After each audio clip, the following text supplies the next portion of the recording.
later. So without more ado, I was delighted to introduce Fiona. We have been very fortunate to have Fiona Whitcomb as our researcher. She's worked with us from beginning to end of this, helped us with endless iterations, I remember, of the survey design, a lot of patience, and took all the focus groups as well, went into the schools to do that, and did all the analysis and report writing. So it's been a brilliant job of work. So over to you, Fiona, to just take us through the survey. Thank you, Jenny. I'm just going to share screen to take you through the presentation, which should work. And you should now see my screen by some sort of technological miracle. Has that worked your end? Or no? Excellent. Can you see my screen? Says it's loading. Oh, that's weird. Saw the initial bit, now it's just loading. Can you see that? No. Still saying loading.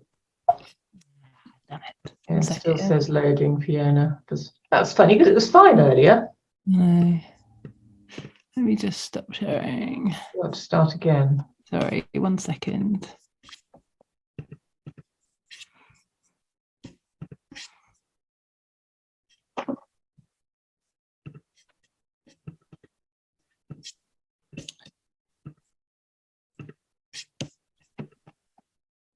Hooray. Hurrah. There you go. Yeah. Okay, everyone can see that? Yeah. Yeah. Great. Okay, so as Jenny mentioned, back in June, this survey took place. There's lots of input from the team, so thank you all for your contributions to lots of iterations of the questionnaire itself and all sorts, but we got there in the end, so I'm really excited to present this to everyone and get your kind of feedback and how we build on it, really. So just taking you through it, I think it's worth just painting a bit of a background picture. This is very much the first piece of research in the local area to understand these concerns kind of more in depth. And it's, you know, whilst some things may not be a surprise, it's actually more about how we build on it and we kind of take this and propel it forward into how we support young people in the local area. And I think it's very important that climate change, whilst it's a scientific truth, it also has an important implication, you know, for our health and our well-being. And, you know, that's a very big part of supporting young people. And that very much links to kind of the idea of climate anxiety, which you might have heard of and is a growing trend in the media. But that is, you know, with Mental Health Week as it is this week, or Mental Health Day, should I say, that's kind of a growing trend. And I think it's something to kind of keep in the back of your minds and without being doomful, I think that anxiety in young people around this issue is likely to kind of grow over time, and we can kind of expect that.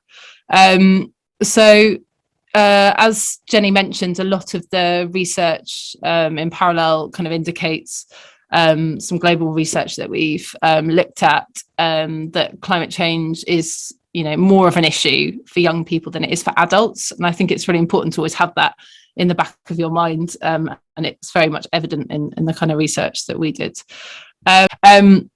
So in terms of the method and how we went about it, we used a mixture of quantitative and qualitative research.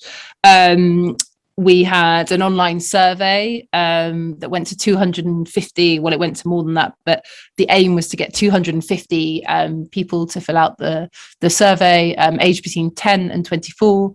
And then I ran some workshops in the following schools that you can see there. And we also had a lot of respondents in terms of the survey from Amory Hill as well on the online survey. So a good cross-section of the different schools across the area who got involved, which was great. So that was undertaken in the summer, and I've kind of been through this, but you know, it's about understanding those concerns and then essentially how we build upon it. So the initial question was around age. Most active in terms of responding, and also probably where it was shared as well, were the 10 to 12-year-olds, and we kind of got a general cross-section there. And we had a really successful kind of take-up rate, and we received 335 answered questionnaires So that surpassed our expectation, which is great in terms of our data set. So in terms of those emotional responses to climate change, some quite hard-hitting questions, but in these statements, you could select multiple different statements. But the majority, 60% of participants wanted to see action. They felt like they didn't feel like enough was being done. And that was kind of the main response to this question. And 51% felt that the planet had been neglected.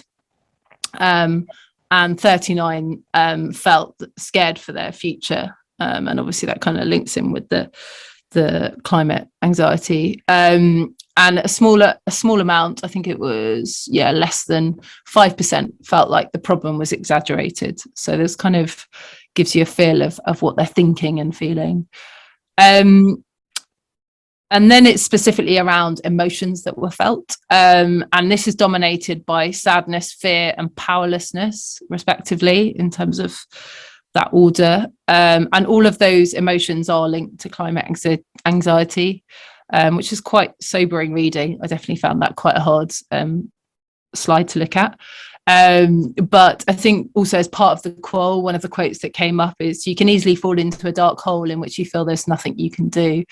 And that powerlessness and that kind of not knowing where to turn and what the next step is definitely a challenge that needs to be overcome.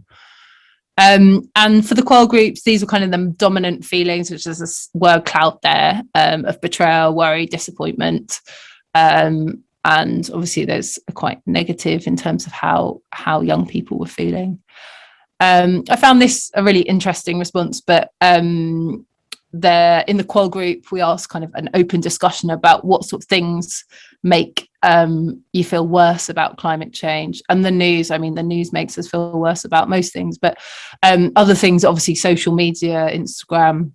And I think one that I found really hard hitting is that people don't want to talk about it, that it's not something that they feel like, they probably do want to discuss, but people don't want to. It's kind of ignored. And documentaries, obviously some of them you've probably seen, but most things by Attenborough, and Seaspiracy and things like that. And I think one of the driving forces, which you'll see again for young people, is their affinity with biodiversity and animals and nature, and it seems to be quite strong throughout and a reoccurring theme. So seeing animals suffering, like polar bears and turtles, and things that they deeply care about. In terms of a view of authority, the question was, in regards to national government's action on climate change, how do you feel about the following statements? So we issued a few statements and people agreed, somewhat agreed, and 67% of respondents either disagreed or strongly disagreed that the government could be trusted in the fight on climate change. I think that's quite a hard-hitting kind of fact in terms of how people feel about the government and their kind of role in this, and that there's for me a breakdown of trust. Over 80% somewhat or strongly agree that young people have been failed by the government's response on climate change. So I think in terms of young people's view of the government and that authority at that level, there's a negative view there that's quite big numbers. And when we look to kind of get ideas of how people are feeling in terms of quotes and in the qual groups, and as well as in the kind of comment sections of the questionnaire, here are some of the kind of things that people came back with. I think the government should explain what they're doing more clearly. They need to put more pressure on the corporations. They need to put the climate crisis a priority, do more, very much kind of about action and about showing your action and making it tangible and getting on with the job, essentially. In terms of your local community of Alton and surrounding areas, how do you feel about the following statements? So a similar sort of approach, but on a more local level. Safe to say that the local action fared better compared to the government. 69% somewhat agreed or strongly agreed that the community and council of Alton cared about the climate crisis. So they felt like, they had something in common with local people in that sense, that that, you know, they did actually care. But young people feeling, whilst they cared, 59% wanted to be able to talk more about their worries, and they also wanted to see more action. So I think very much, whilst they felt they're being aligned to, they did feel like more needed to be done. And again, I'm concerned that people don't want to talk about it. That was one of the quotes. So in terms of young ACAN and ACAN, obviously young ACAN's in its infancy. A lot of people hadn't heard of ACAN, but it's kind of no surprise at this stage in terms of building the next kind of future of it.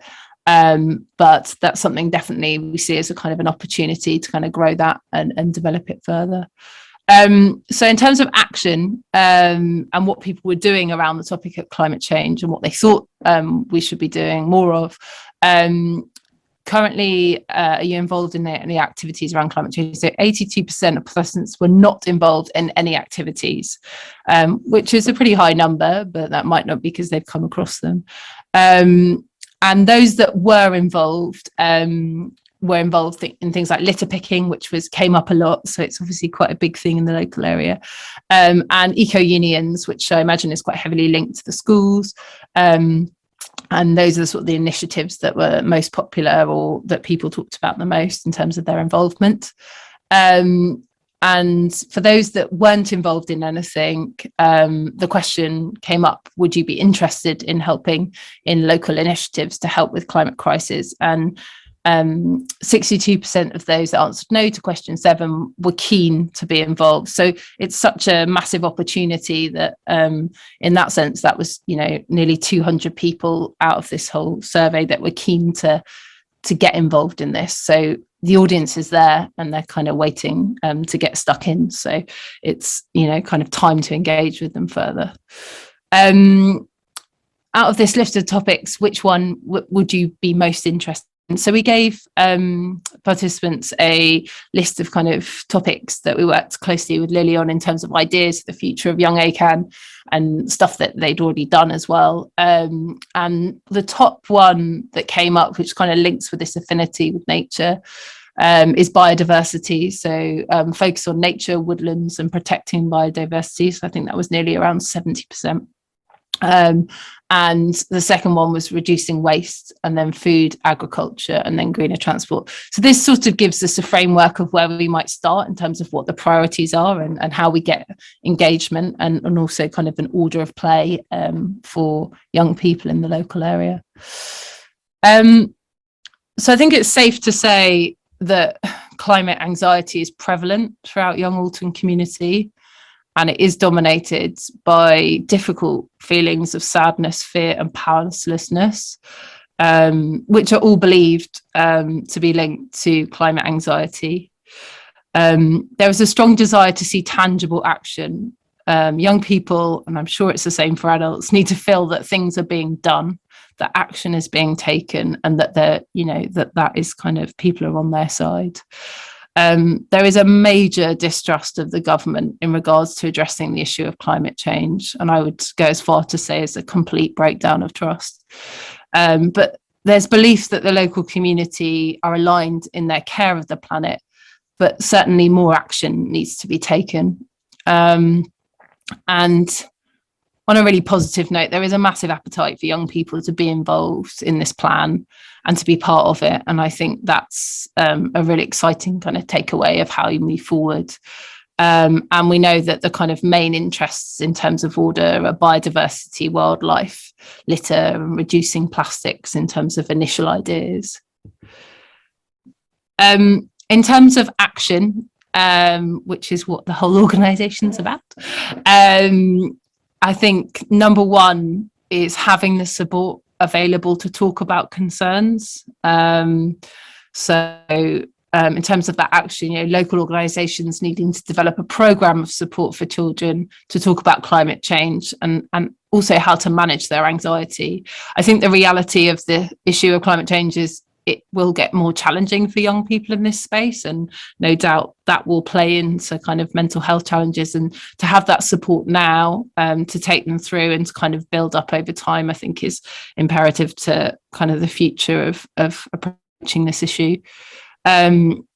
Involvement in actions, you know, the whole thing around action as the antidote to climate change. So involvement in this action plan will actually help people overcome, or it's believed will help people overcome sadness and powerlessness if they can, by fostering optimism and hope. And that's about getting involved in projects, being outside, feeling like, even if it's a small thing, that they're, you know, whether it's litter picking, whatever it is, that they kind of feel like the power's back in their control. And that, I think, will very much kind of help with those issues and those challenges in point one as well. So that's kind of key, is that involvement. And the local decision makers need to protect the trust of young people, again, by involving them in their plans, and also communicating the results, whether that's, you know, saying we saved X amount of carbon by doing this, or we improved species of a certain insect in this area by doing this, and making people see positive news as well, because obviously they're bombarded with negative. And I think showing, you know, setting out something and saying whether you've achieved your goal is kind of fundamental throughout, you know, the system. And I think most sounds like an obvious hygiene factor, but the hardest thing sometimes is actually just communication. And it's essential that any activity, there's an extremely strong communication plan to clarify what's being done, what you're measuring, and how best we follow up, or, you know, how each initiative is communicated back, so that people can see that kind of loop, and how, you know, you openly improve on things for next time. And I think they're kind of the actions that we discussed together as well as we sort of built up this. And there's a lot more detail in the research piece itself, which you may have read, and kind of goes into more specifics. But hopefully that gives you a good idea of where we're at, which I think makes for some sobering reading, but also kind of gives us this massive springboard and opportunity to really make a difference and an impact at what is kind of a crucial time. So I think that's it from me, if anyone's got any questions. Or is everyone on mute? Yeah. We're all on mute. Well timed. Thank you ever so much, Fiona. So thanks ever so much, Fiona. It was very clear.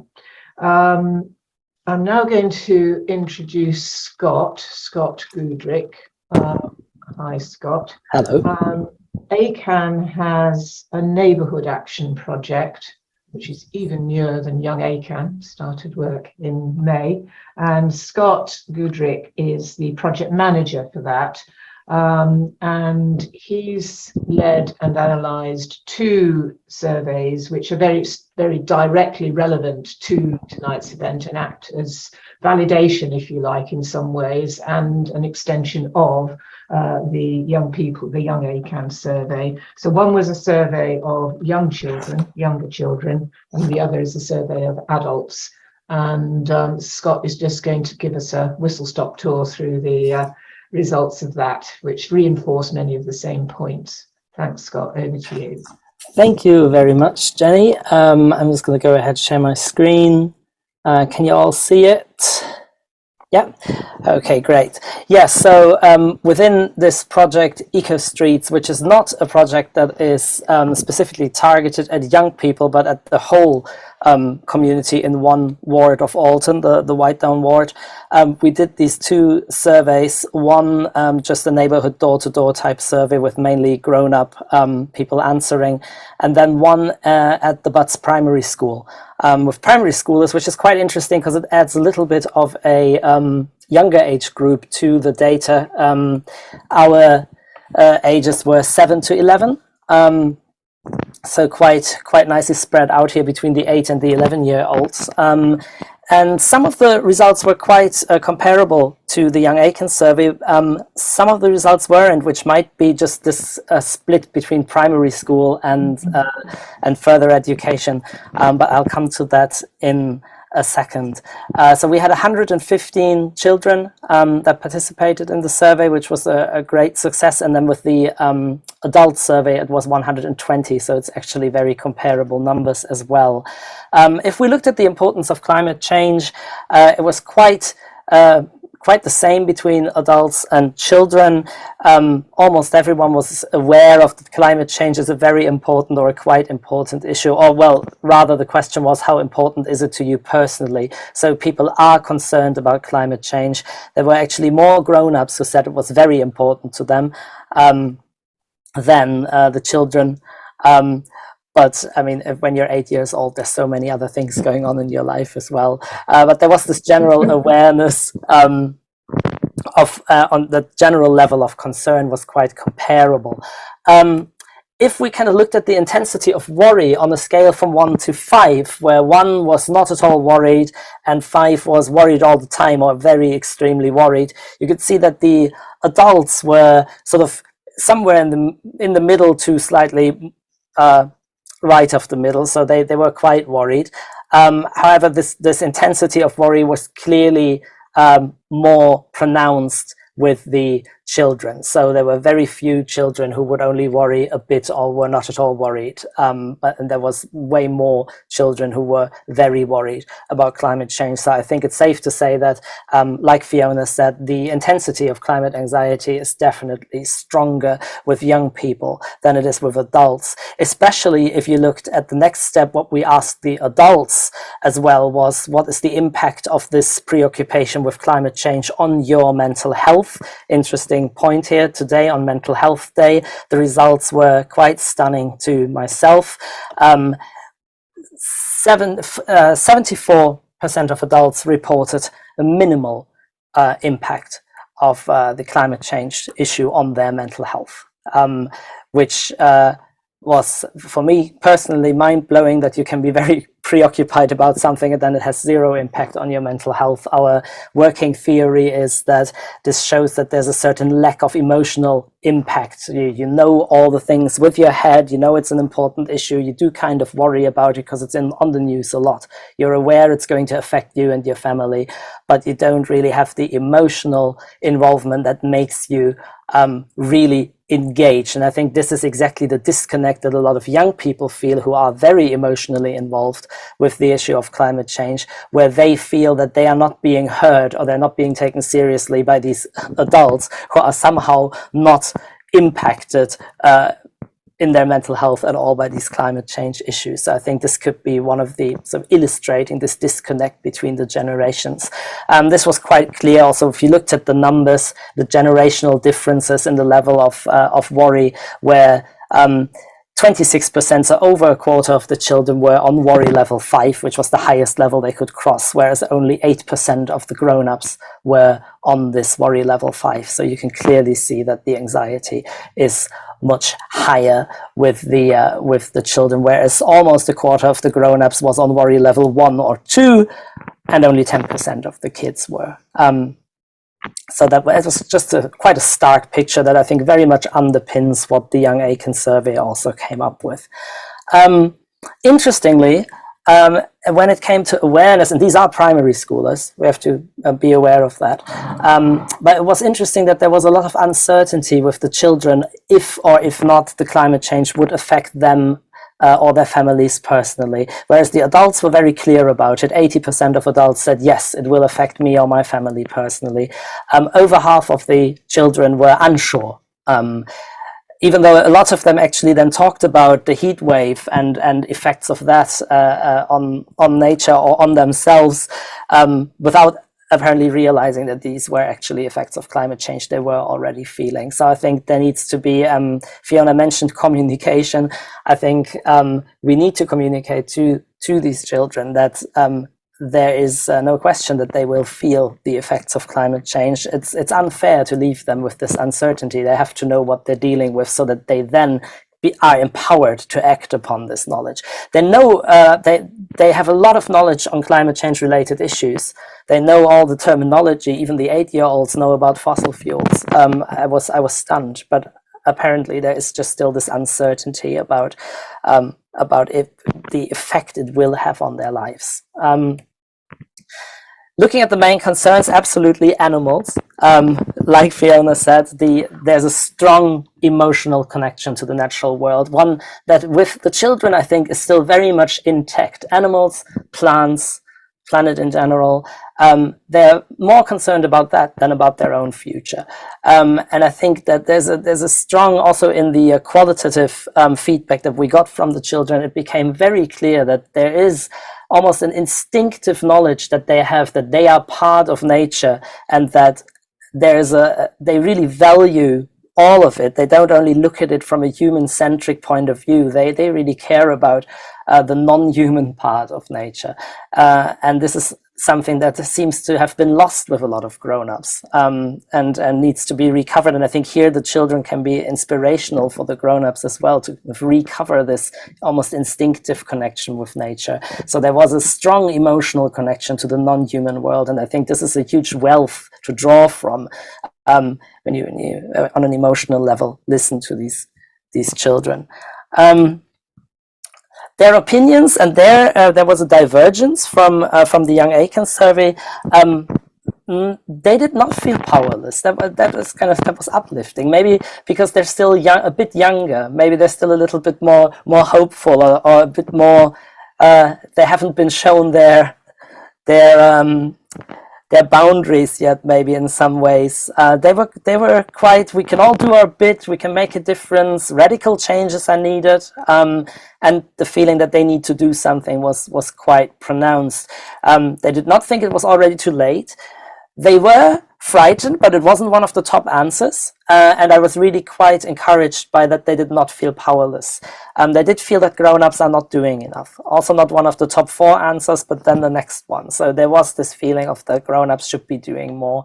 But at the same time, there was sort of a positivity about them, which is something I think that people who will have worked with children that age will also say, that it can be very, there's a lot of positivity coming out of children. So I think this might be something where you look at youths, there might be quite a drop in positivity going from childhood to youth, which we probably all experience when we think back to our own youth. It's just a more bleak time. This aligned quite well with the opinions of the adults, by the way. So this together we can make positive change, can make a positive difference. Radical changes are needed, and I feel I need to do something. That was common answers for the adults as well. And also the adults did also not feel powerless to change anything. So interestingly, both children and adults were saying, yes, radical changes are needed.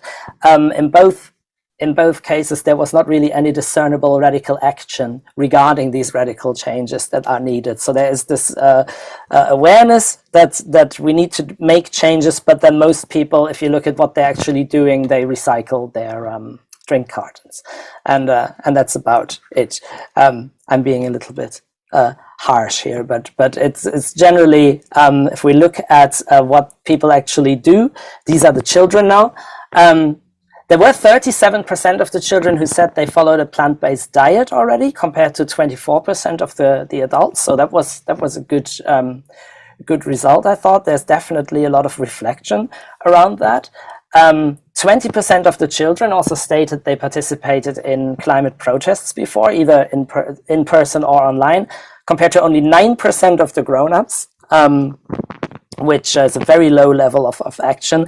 And if you look at these different things that we have here, of what they do, I've kind of split them up into high impact actions, mid impact actions, and low impact actions. So low impact action would be that I conserve energy by always turning off all the lights in all the rooms that I'm not in, or I recycle correctly the things that I buy. These are easy to do things, but that in the big picture don't have a big impact. Whereas high impact things like changing your diet to a more plant-based diet being an actual activists, doing or protesting, are things that are harder to do, and that people do way less, but that have a much higher impact. And then you sort of have mid-impact things like trying to avoid single-use plastic or reduce your consumption, that can have consumption, and depending on how intensely you do these things, they have a higher or lower impact. But it was just interesting to see that there are a lot of people doing low impact things, but there are not enough people doing high impact things. And again, here the children and the adults were very aligned with one another. Of course, because it's the same community. Most of these children at the primary school will come from the same community where we surveyed the adults. So this is they're also, of course, as far as their family life goes, a mirror image of each other. These were just the actions that the adults do. So here was the same thing. A lot of low impact things like turning off the lights or recycling are very common. Almost everyone does them. And then the things that would have a higher impact, like changing diet to a more plant-based diet or taking part in protests, were very small number of people did this. So a definite lack of action. But then, at least on the side of the children, there was a lot of willingness to do something. So we also asked them, what would you be interested in? And yes, the wildlife came out on top, just like with the biodiversity, with what Fiona said. So wildlife is definitely the way in. They were interested in a lot of things. That was generally nice. Again, this positivity of the primary school children. They were all very open to all of our suggestions. Basically, there were a lot of kids who just crossed everything. They were just interested in everything. So it's definitely this idea that they want to do something. They want to be active. And I think, like Fiona said, there's just such a potential, and this is really like a ray of hope for us as campaigners to get these to activate this critical mass in the community that can then really be a driver for change. But they do need our help. They can't do it themselves. So it's our duty really to support them in that. Yes, and if you want to hear a little bit more about the qualitative side of this survey, we had a bit where they could write freely what they're the most worried about and why. You can follow us on Facebook or Instagram, and over the next 30 days, every single day, I will post one quote of one child and a little reflection on that quote. So if you want to read a couple of quotes by these children, follow us at EcoStreets Alton on Facebook or Instagram, and you will get a bunch of quotes from children about how we have to save the bees, otherwise there won't be any cabbage. Thank you very much. Thank you, Scott. Excellent. Thank you.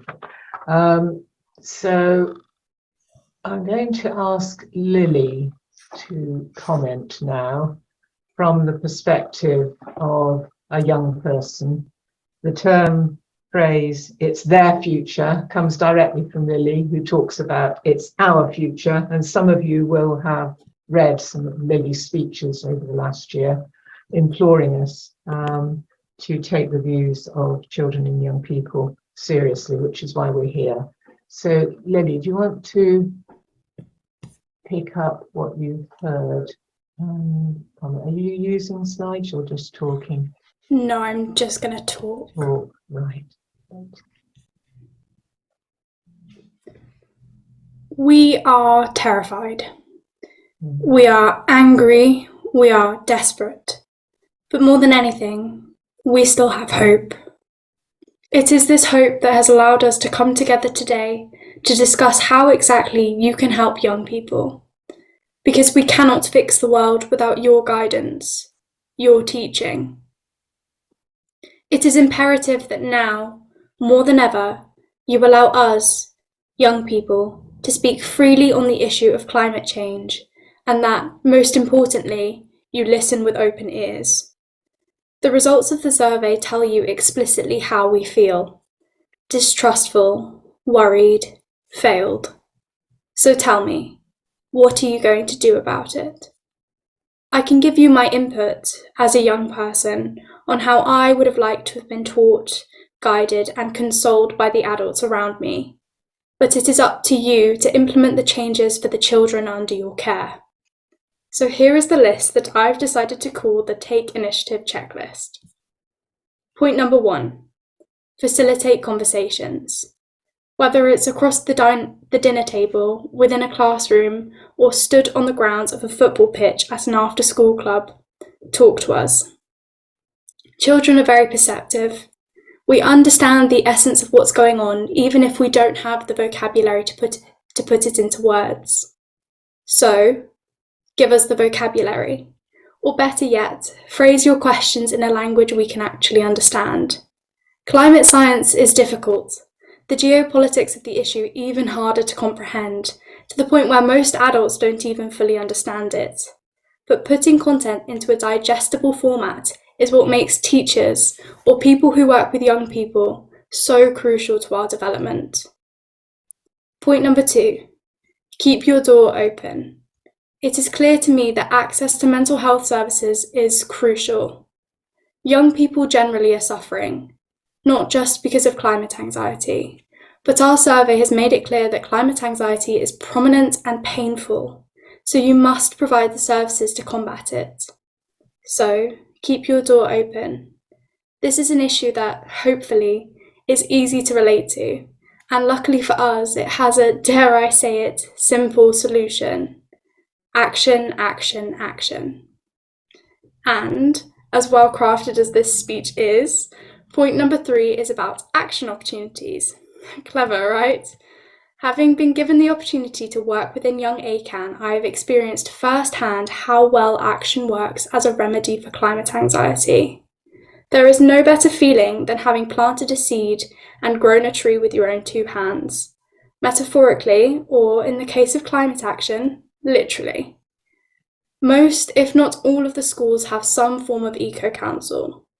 So give them the opportunity to plan their own projects and initiate them. If we work hard enough, environmental action could be embedded within every aspect of a child's life, from small changes at home to projects at school and with after-school groups. Because action doesn't just reduce anxiety, it also works to teach a range of important life skills for the activists of the future. Point 4 is a bit more uncertain. It puts a lot more power into your hands and removes a lot more from mine.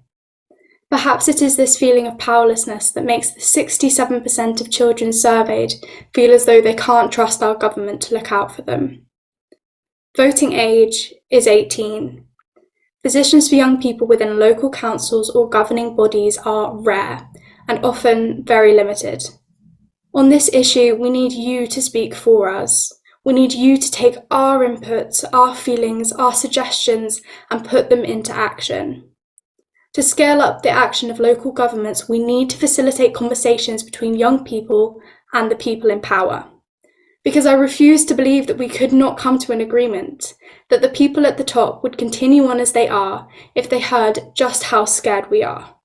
It would be inconceivably apathetic. But the fact of the matter is we, as young people, have reached a consensus.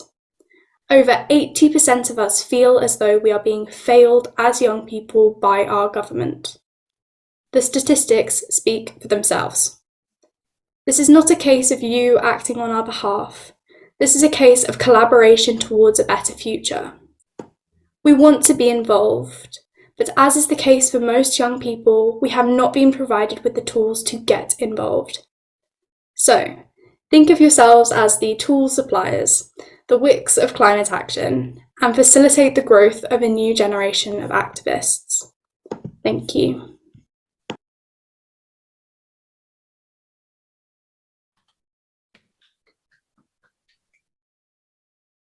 Thank you, Lily. As ever, you express it all very, very powerfully. I'll go straight on to Isabel. I can find her on my screen. There she is. Hi, Isabel. To add your comments, and then we'll take what we've heard into groups and discuss action, picking up Lily's point. Okay. Isabel, you all right? Yes, can you hear me? Yeah. Yeah. I just wanted to start with a short story that I feel summarizes climate, like inaction around the climate crisis. It's a story about 4 people named Everybody, Somebody, Anybody, and Nobody. There was an important job to complete, and everybody was sure that somebody would do it. Anybody could have done it, but nobody did it. Somebody was angry because it was everybody's job. Everybody thought anybody could do it, but nobody realised that everybody wouldn't do it. In the end, everybody blamed somebody when nobody did what anybody could have. Everybody needs to be that somebody that does something. Otherwise, nobody will do anything. It's so easy to think that someone will do it, but we must all take responsibility. Currently, our government is clearly not doing enough to stop the climate crisis, and it's incredibly anxiety-inducing to feel powerless, and we're constantly told it's our responsibility of the younger generation, but it's everyone's responsibility. We're just going to face the worst consequences for it. Since joining ACAN, my mental health has improved because I feel like I have more of a choice and an input and actually listened to. For me, taking action is taking back some of that power, just like Lily said. But it makes it all the more frustrating when I hear that there's still not enough being done.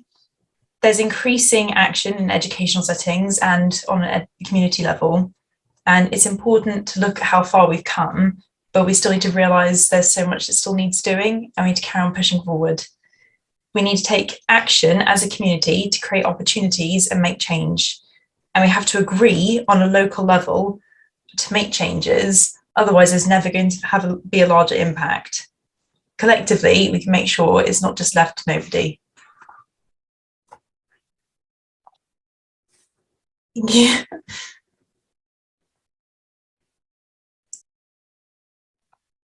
Thank you very much, Isabel. Right. Well, I think all the evidence you've heard is very, very clear indeed. Young people are scared and they feel totally and utterly failed by government. Mind you, I might add that a good many adults would completely agree with your statements about government failure as well, but failed generally by the adult population who are not doing enough. So if you would like to take those thoughts into some groups for the next 25 minutes or so, that would be brilliant. I sent in my email and just put them up here now, some questions which I think tie in reasonably well. Hang on, I'm just finding my, if I can, seems to have vanished, great. Never mind, forget about it. Tie in reasonably well with Lily's list, which is how can we create more opportunities for children and young people to talk about the climate crisis, because this came through loud and clear from the surveys. Secondly, how can we offer support to those who are suffering from climate anxiety? How can we offer young people more opportunities to take action, particularly on those things that are very dear to them? Very clear priorities again: biodiversity, animals, and waste. And last but not least, how can we scale up action by the local community and government so that young people no longer feel that they are being failed by us? Right, thank you. So, Eleanor, where are you? Are we okay to... I'm here. I'm going to open the breakout rooms now. Breakout rooms. And if you could all come back at about 8:45 so that we can have some feedback, please. Okay. We're all back. Yes, we are. Very good. We are. Fantastic. Right. Must be your. So did we have 5 groups then, Eleanor, as We did, yes. planned? Mhm. So this is tricky. I don't know who the groups are. I'll start I've got a list. You were in room 1, so do you want to start? Yes, we'll start. So that's Rupert feeding that from us. Yes, Rupert, there he is. Okay, lovely. Right. Thank you. Well, I'll do my best. It was a very, very rich conversation, as I'm sure it was for the groups too, really. But I mean, it started off with just inspirational presentations that we had leading up to that, really, and how powerful we all found that, really. So I just wanted to kind of mention that, really, that figured quite a lot in our early conversations, and justifiably so. There were lots and lots of ideas, really, so I'll just share them. I'm just mindful of time, and I'm sure there'll be some overlaps with some what other people are going to share. But in no particular order, there were suggestions, really, about how we can, how Aiken can support in terms of communicating, really, what's going on and the communication results. There was a suggestion about an article in the Waltonian. I think that's published a couple of times a year, and very much encouraging someone to write for that. There was, in terms of thinking about supporting young people getting involved really at a political level, then there was a sense of encouraging young people to stand for the council or local elections, I think, which are next year. And also some hustings, perhaps some ranges and hustings to support that too. There was a sense of highlighting that there's a community committee meeting coming up, and on that agenda, we had the kind of chair of that meeting who would be able to, I think, agenda what a lot of what we'll be talking today in terms of young ACAM at that kind of meeting, and there'll be support for that and encouragement for that. There was a lot of conversation really about the challenges that people have been facing about publishing. With a real keenness for the really important information we've been hearing about this evening, really, and publishing that to a wider agenda, really, in the kind of community and a kind of political level, and the frustrations with that. But so we had a kind of helpfully heated conversation, really, about how we can support that. But again, some frustrations about that. Have I missed anything else, Mike? We did talk about the possibility of giving children something physically to do, a single action, without trying to muddy it with several other different things, so they felt they were doing something. Yeah, thanks, Pam. Okay, I think that's I hope. Is that enough, Jenny? I'm just mindful of the groups, really, that's all. Oops, sorry, I'm muted, trying to talk whilst muted. Just thinking about trying to see if we could organise a meeting with our MP where he listens directly to what young ACAN has to say, some of the key messages that have come out of the survey and which are articulated by Lily and Isabel and others. I think might be worth a try as well. That was the other thing, I think. Okay, thank you very much, Rupert. Difficult task. Should we go on to breakout room 2? Who's feeding back? Did you know you were in room 2? Yeah, I think that was us. Was it? Eleanor? Can everyone hear me? Because I was having trouble with my sound earlier. Yes, okay. Yeah, we can hear you, Sarah. Thanks. So we had a really good discussion, and Veronica, one of the ladies that was in our group, said that some of the primary schools, the primary school she worked for, does an eco. They do like certain house days that they could pick eco as a kind of a day where they did lots of different activities, and we felt that would be a really good way of engaging that primary school age, where they're given, as they say, Pam, one task to do, and then that would help them get more involved about awareness of climate crisis, but also giving them the opportunity to talk about it. We spoke about materials like videos and aids for people to use, two really, one around parents talking to children all about climate change maybe, or / schools, but also talking about how to support your children with any anxieties that they may be feeling about that. So getting some expert advice and getting maybe some top tips on how to talk to your children about anything that might be worrying them and how they can help process that worry. The Stop Failing the Children, the last one about scaling up action, local community, totally agree with you, Jenny, about MPs and the Waltonian Gazette, but also I would probably go as far as trying to encourage a little bit more of a wider audience as well, perhaps around going to maybe radio and seeing if they would do any kind of interview even thinking about TV, because I think you've got some really good results from that survey. And I think climate change is so popular discussion point for the media at the moment, and it's a kind of a driver for the government to really have some action. And wouldn't it be great for them to feature a local community of Alton who are taking really quite proactive action? So I think there would be some appetite for that. I work in comms as well as Southern Health as well, which is what I've got my comms hat on there.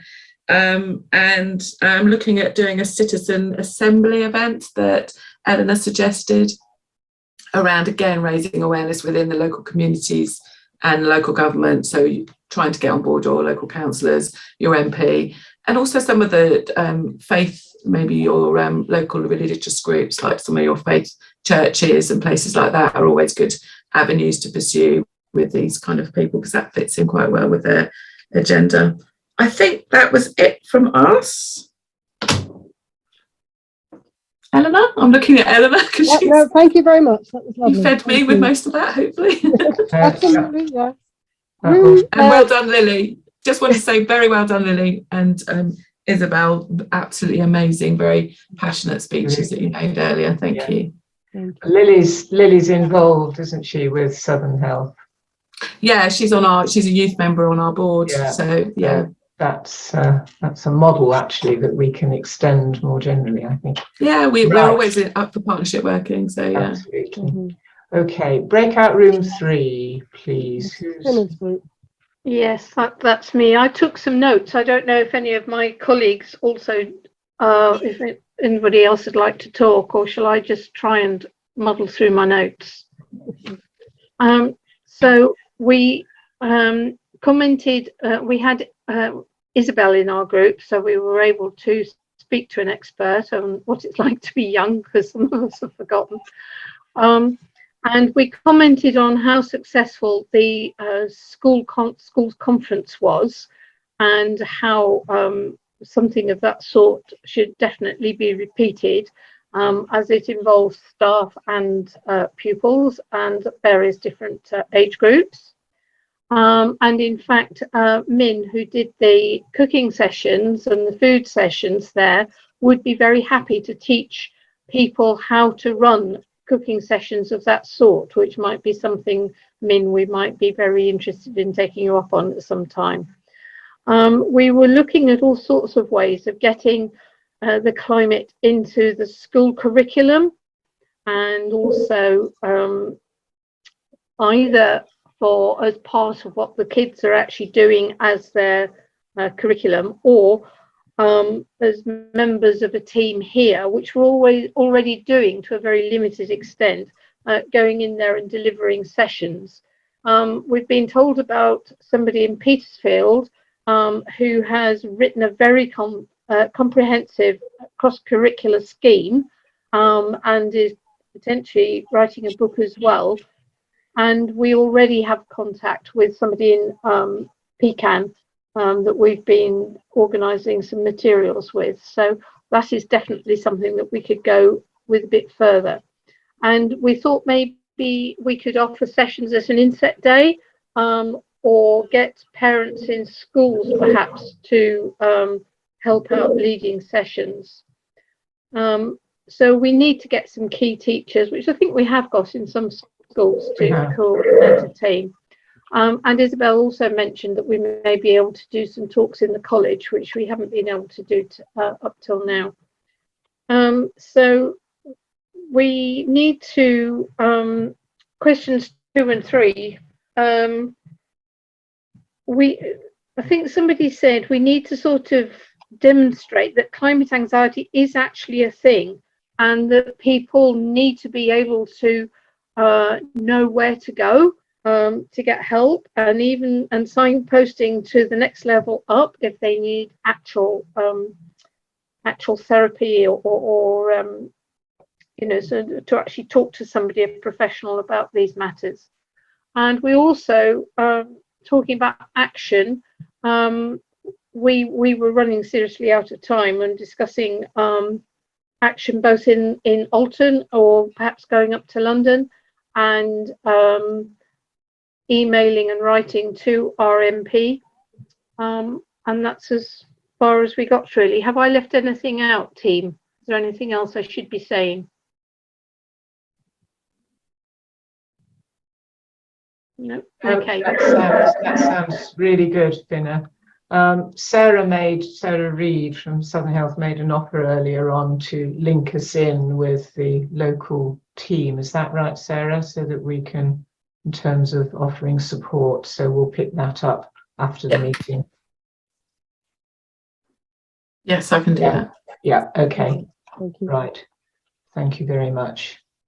And there's various, do keep an eye on the chat, because there's some very useful ideas and material coming into it now, including a workshop that Scott is running on campaigning, effective online campaigning, which from his survey is more practiced by children than it is by adults. So, right, onwards, room 4. Room 4 was Emma's group. Emma. I've been the elected representative. Alec, right. Thank you, Alec.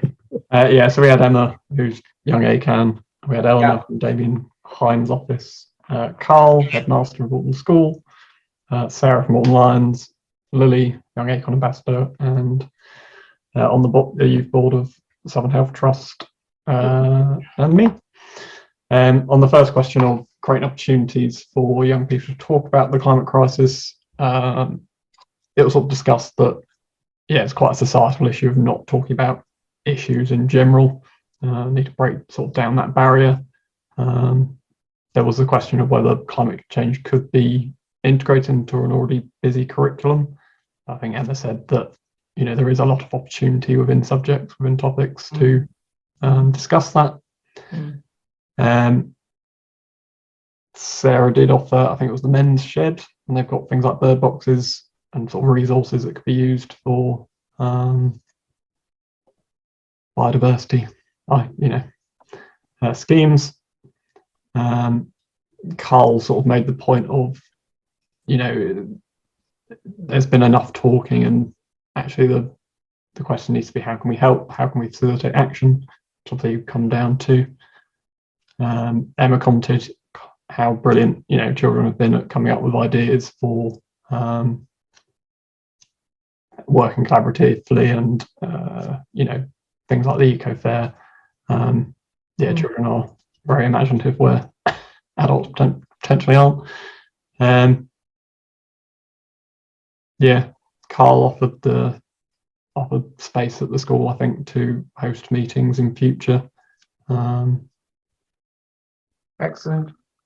And in terms of offering support for those with climate anxiety, Lily sort of chimed in, obviously, as a member of Southern Health NHS Foundation Trust.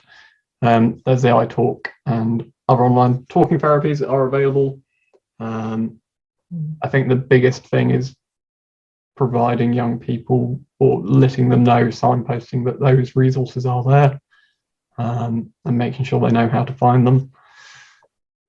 We sort of highlighted that obviously mental health is an epidemic at the moment among young people, as well as the wider society.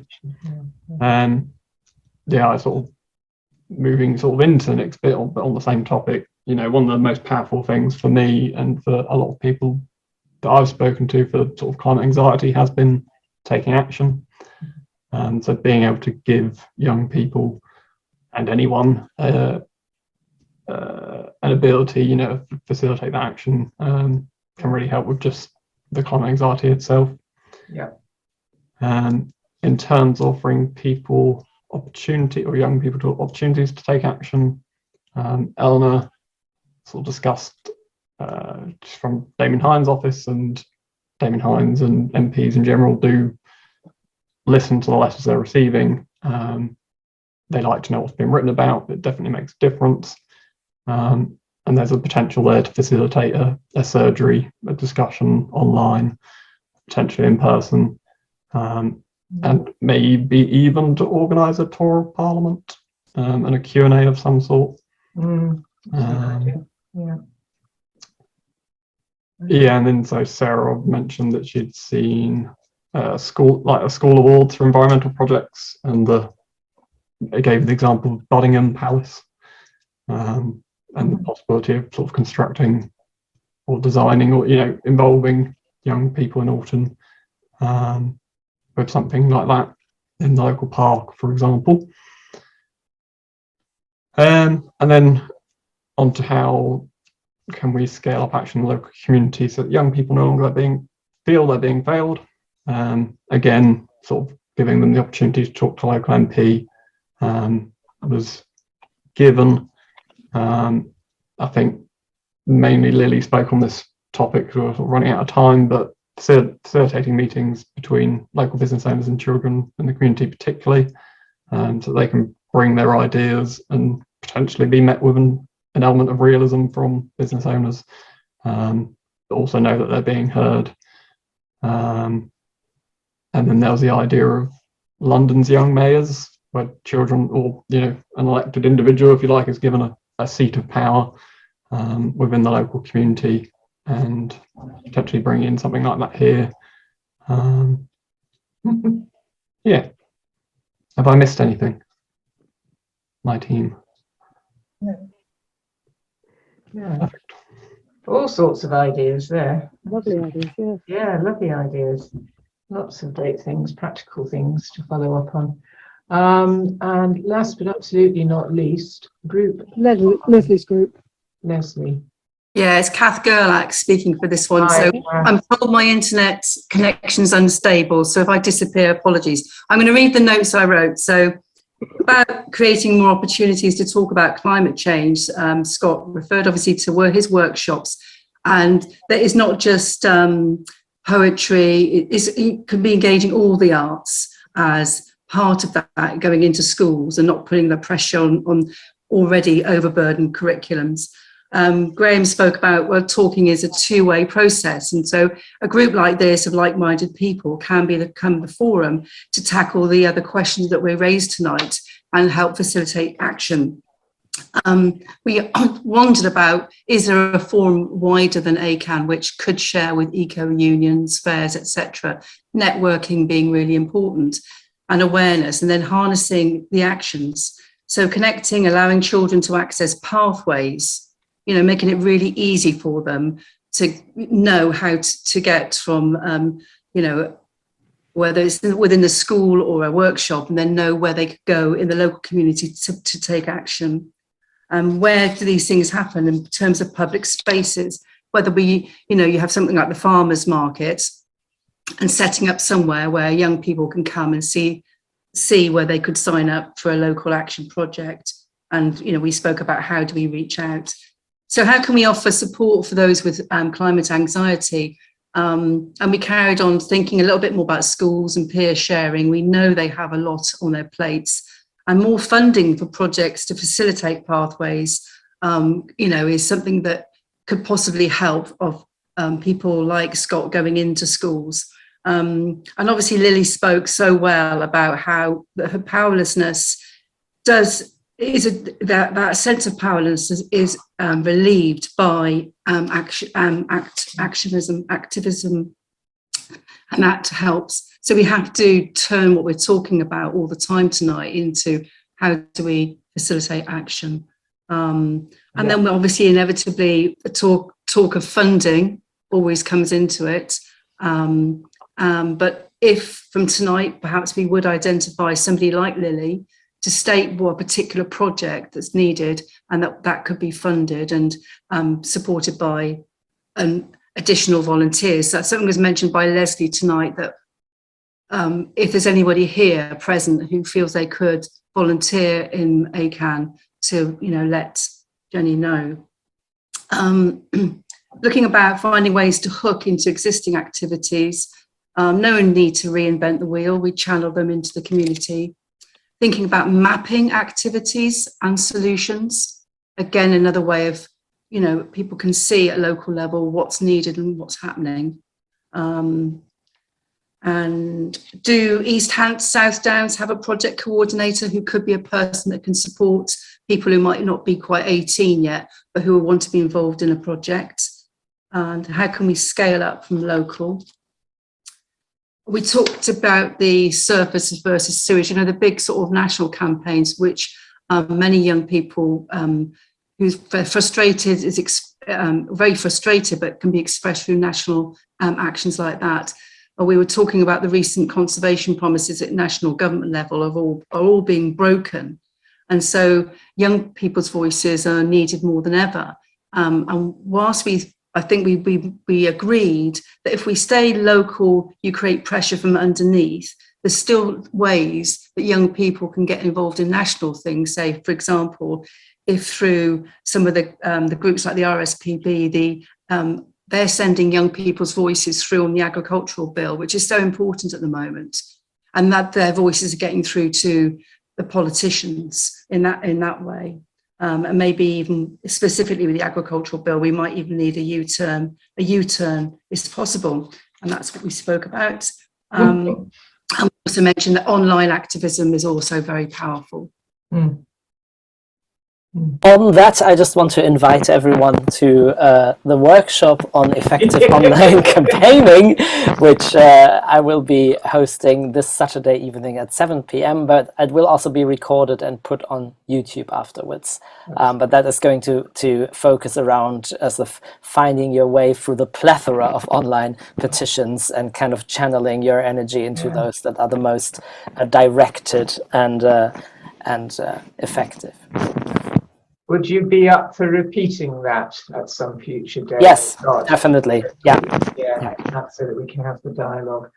Okay, well, thank you all for really sticking to the brief in terms of the questions and responding to the questions, actually. And as a result, we have focused on action. And there's a very long list in my notes of potential initiatives that we can take to support young people. Because there's no doubt about it, in the short term, actually getting involved, doing stuff is the best way of mitigating anxiety. And in terms of what ACAN is trying to do, to creating that community energy, which just may result in change further afield. That's the way I try and cope with day-to-day life myself. So there's lots and lots there. I shall go through we've got it recorded and I'll go through it all, and we'll come back to the Young ACAN ambassadors, I think, with Lily and Isabel, with some ideas for where we prioritise out of all those possibilities that we've heard tonight. It's given us a very rich agenda, actually, to take forward. If any of you have further ideas, would like to volunteer, picking up Leslie's points, to get involved in any of this, would like just to continue the conversation, please get in touch with us. We'll have a coffee and carry on talking about where we can take this. It's been a really rich and powerful meeting, so thank you to all of you who have contributed. Really, really wonderful. So thanks very much indeed. So we'll stop at that point. Thank you very much, Jenny. Thank you. Thank you very much. Thank you very much, everyone. Safe journey, everybody. Hear, hear. Thank you.